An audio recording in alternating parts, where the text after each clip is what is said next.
इस क्वेश्चन में एक कार है जो मूव कर रहा है कांस्टेंट वेलोसिटी v1 और v1 से मूव कर रहा है कुछ टाइम के लिए, और जितना टाइम के लिए v1 से मूव कर रहा है उतना ही टाइम के लिए फिर अगले कुछ दूर जो है सेम ही टाइम के लिए मूव कर रहा है। तो इसे पूछा जा रहा है कि एवरेज वेलोसिटी क्या होना चाहिए। क्वेश्चन मतलब कुछ इस प्रकार है कि मान लीजिए गाड़ी है जो यहाँ से यहाँ तक मूव करके आया, जो पहले जो मूव करना शुरू किया वो कब v1 वेलोसिटी से, सॉरी, और यहाँ पर जो भी टाइम लगे, मान लीजिए यहाँ पर जो टाइम लगा वो t लगा, तो और नेक्स्ट जो मूव कर रहा है वो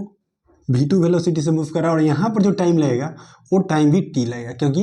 दोनों में जो टाइम है वो नेक्स्ट जो बोल रहे हैं नेक्स्ट इक्वल टाइम,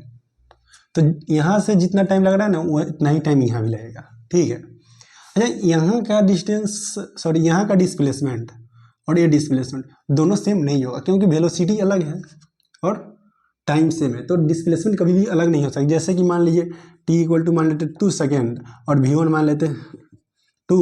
और यहाँ पे t मान लेते 2 और v2 मान लेते 3, तो यहाँ डिस्प्लेसमेंट कितना आ जाता है 4 और यहाँ पे 6, तो ये कभी भी इक्वल नहीं हो सकता। इसीलिए डिस्टेंस इक्वल मान के ऐसा नहीं कि यहाँ पर डिस्टेंस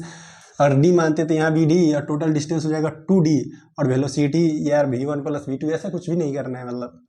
ठीक है, क्योंकि ये डिस्टेंस सेम नहीं होगा, टाइम सेम दिया हुआ है, तो टाइम के बारे में सोचते हैं। चलिए आगे बनाते हैं क्या। अब सोचेंगे, चलो यहाँ पर जो डिस्टेंस कवर किया वो मान लेते हो x1 कवर किया होगा, क्या x1 क्या हो जाएगा वेलोसिटी इनटू टाइम लिख सकते हैं ना, और ये जो है x2 इक्वल टू क्या हो जाएगा v2 इंटू टाइम, यहाँ से लेके यहाँ तक है x2 और यहाँ से लेके यहाँ तक है x1, तो x टोटल क्या हो जाएगा, total distance x1 plus x2 क्या, तो क्या इसको लिख सकते हैं, t को कॉमन लेते हुए v1 प्लस v2 लिख सकते हैं। अब इसको इसके जगह पे रखो, इसको इसके जगह पे रखो, जोड़ो, तो v1 into T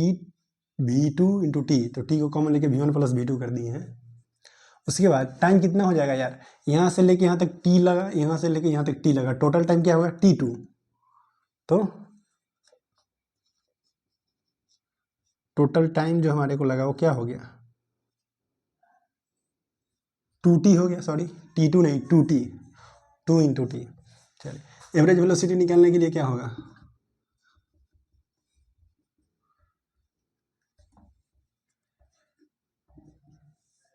total by time, total time,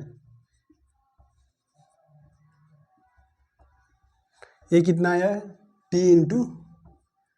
v1 plus v2,